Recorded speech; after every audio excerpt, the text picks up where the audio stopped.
Happy Thursday, everybody! It was a big day in the Rivas household. My itty bitty, who is going to be 3 next month, started preschool and could not give a rip about me leaving her. Like, legitimately ran off, chasing down this poor child who she's never met before, calling her friend, telling her to wait. Did not care. Like, honestly, I had to pull teeth to get a kiss saying goodbye. Anyway, needless to say, this is probably the first time I didn't shed tears because I was just baffled that my child did not care if I was leaving her. But anyway, it is a big deal because it's my last one and she's in preschool. So anyway, I'm in my post-workout glory, and I'm coming to you live with my Thursday Live to share, honestly, 3 lies that I told myself for a very long time that kept me stuck in some pretty unhealthy habits. And, a lot of things shifted for me post my daughter's diagnosis, but I have to be honest, these were lies I was telling myself even prior to that happening. So I just want to share what they are, why I think a lot of you can probably relate to that. There's my girl, Stacy. Hi, Stacy. I miss you. And I love you. Okay.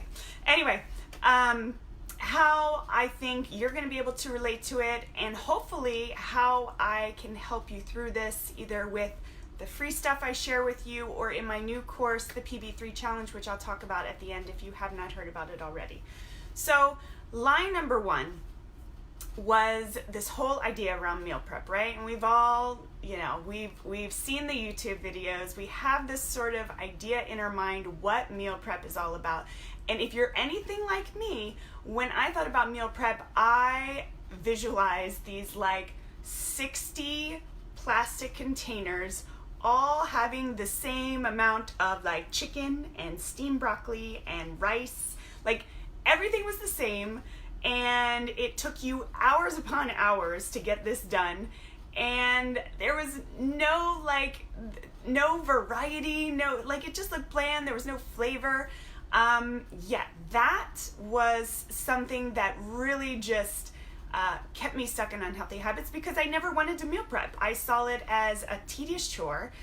It looked way too complicated, and it looked boring as hell, if I'm being honest. I am not the type of person that can eat the same meal day in, day out. I've had those people. I've actually cooked for those people in my previous job, and I can't do it. So, lie number 1, meal prep takes hours, and it's tasteless and boring. Let me tell you what I know about meal prep now in what I've discovered and what I've sort of made my norm. And I'd like to say I kind of coined this phrase. I call it mini meal prep, okay? Now, busy moms, I know that's who I'm pretty much talking to right now, so you all get it. There is no 3 hours on a Saturday morning or a Sunday afternoon. So for me, it's about finding those mini pockets, those mini windows during your week, and quite literally scheduling them into your calendar to hold yourself accountable. But it's 5 minutes here, 10 minutes there, 15, 20 minutes if I'm getting really lucky. And it is amazing what you can get accomplished in that time. And I will share a lot more about this later, but I just want to get the idea of the 3 hours on a weekend day out of your mind. That's not necessarily how it has to be. Really think about more mini meal prep, getting in those little pockets, those little windows when you can, and using that time to your advantage. Lie number 2, I'm not culinary trained. If I'm being totally honest with you, I kind of hated to cook. I really saw it as a tedious chore, and I didn't like to do it. I didn't know how to do it, if I'm being honest, and if my mom's watching, sorry, Ma, but she self-proclaimed hates to cook. Mac and cheese with some cut up hot dogs was kind of a regular on our table, and I'm not dissing that. We loved it as kids, but like, I just never knew my way around the kitchen. I was never comfortable in the kitchen. I had no idea as far as spices, what went well with what, like, whew, like, no. And my idea of cooking for my husband was like one of those freezer pasta meals where you literally throw it in a skillet, you warm it up. Maybe they've got like some weird cheese sauce that you like put in there. Yeah, not one of my finer moments, but he seemed to like it at the time. I thought it was doing good, like domestic duties. Woo. But yeah, so fast forward to my daughter's diagnosis and the harsh reality hit that, guess what, lady? You have absolutely no choice. Your 3-year-old is depending on you for every freaking meal. I know that sounds like a little traumatic. You might be like, aren't you playing that up a little bit, Jen? No, I'm not. Because type 1 diabetes is one thing. Like, we could sort of guesstimate at the time, like, how many carbs she was eating. Like, that would have been a real roll of the dice. But then we also would have had to bring out her insulin and her needles to, the restaurants might have been a little weird. But on top of that, now we had to be extremely cautious about cross-contamination with gluten. And I have to be honest, like, I'm saying 10 years ago, but really 7 years ago even, like, hi Lindsay, the amount of restaurants that cater a little bit more to that gluten sensitivity or celiac is obviously, like, it's crazy. It's blown up, which is absolutely amazing. But when it came to where we were in that point in our lives, no, like, eating out was not an option. Packing lunches for preschool at the time for her, like, I had to have my hand in every single thing that she ate. I had to know how many carbs were going into it. So long story short, I did not have an option. Something that I hated to do, something I felt like I was terrible at, was now my reality for breakfast, lunch, dinner, and snacks. Here's what I want to share with you, because I actually know quite a lot of friends and even my mother who approaches me who really want to get better at this whole healthy lifestyle thing. They want to eat healthier, they want to feel better, but they think they suck in the kitchen. And so they just sort of write it off, and convenience food, fast food, whatever they're getting at the grocery store tends to be, their norm. I challenge you, because part of the PB3 challenge that I have set up, or even just working with me personally, I am a minimal sort of cook when it comes to the amount of ingredients and the time that it takes to get it done. Again, I'm talking to busy moms here. All right, unite. It's like, when I see those recipes with like 20 ingredients, it kind of like gets me really frustrated. And when I see them, say that it like takes 2 hours to make, I'm like, who are you flipping kidding? Like, this is not something that a normal busy mom who's running kids to extracurricular activities, who's working, who's trying to like get her workout on, like, it's not realistic. It is absolutely not practical. So with that being said, that's my sort of philosophy on cooking. That's where I come from with just about every recipe that I put out there to you, that I suggest, that are in my meal plans, that are in my programs, everything. It's about freaking simplicity, because it does not have to be difficult to taste good. If you are using whole foods, if you are using the right blend of spices and herbs, hey Monique, it doesn't have to be hard, okay? So the other thing is, when I started to actually cook for myself, and when I started to see the changes in not only my daughter and healing her, I'm gonna get choked up. Damn it, I cannot talk about her without getting all teary-eyed.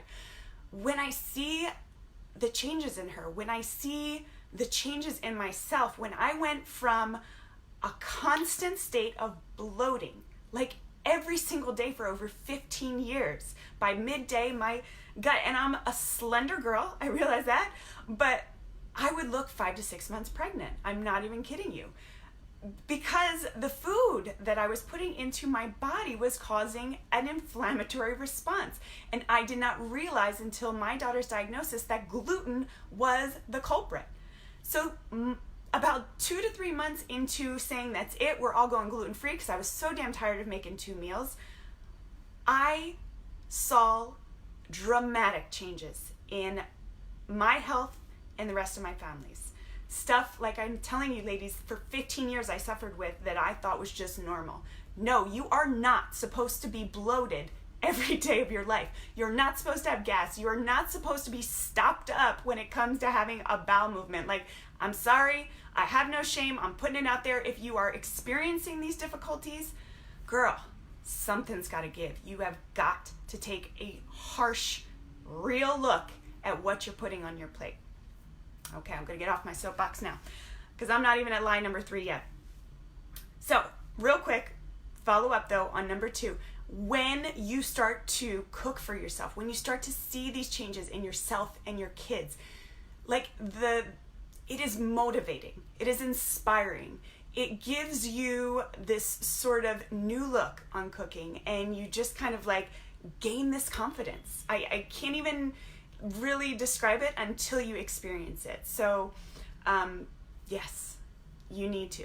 You need to get in that challenge. If I'm talking to you right now, you need to get into the PB3 challenge. Line number 3 is, why even bother? My kids aren't going to eat it. I could go on about this for a long time.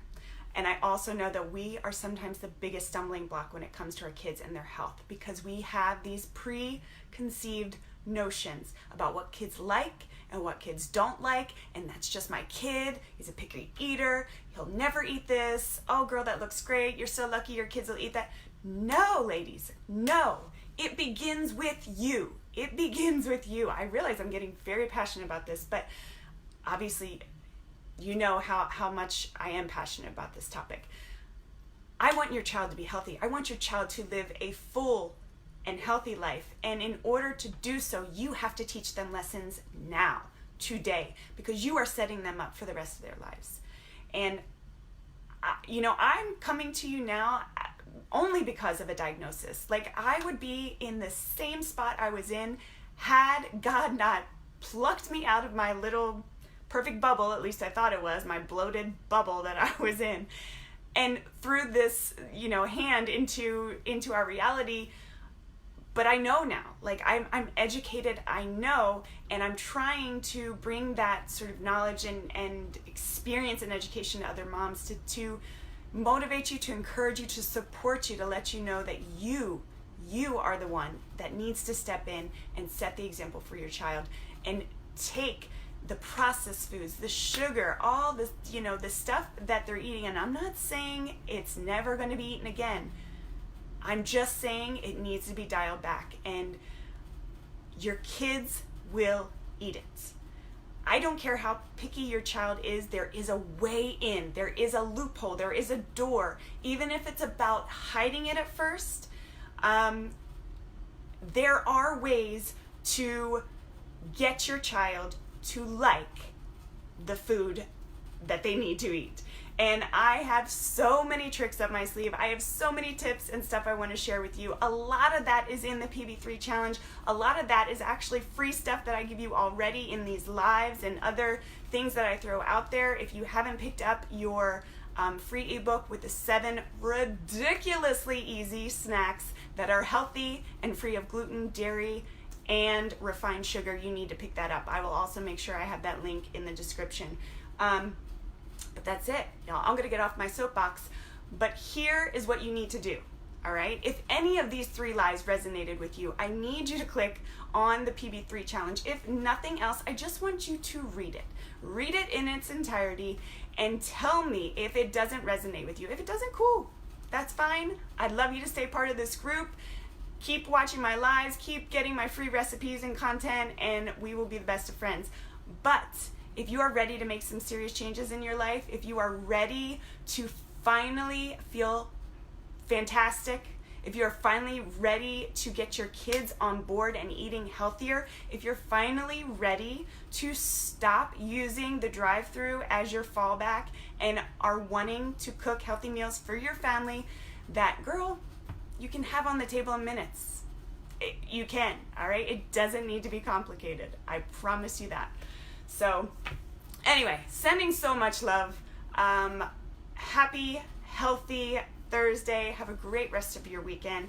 And as always, I will be back here next Thursday, probably sooner, because I need to make sure you all hear about the PB3 challenge. I will talk to you soon.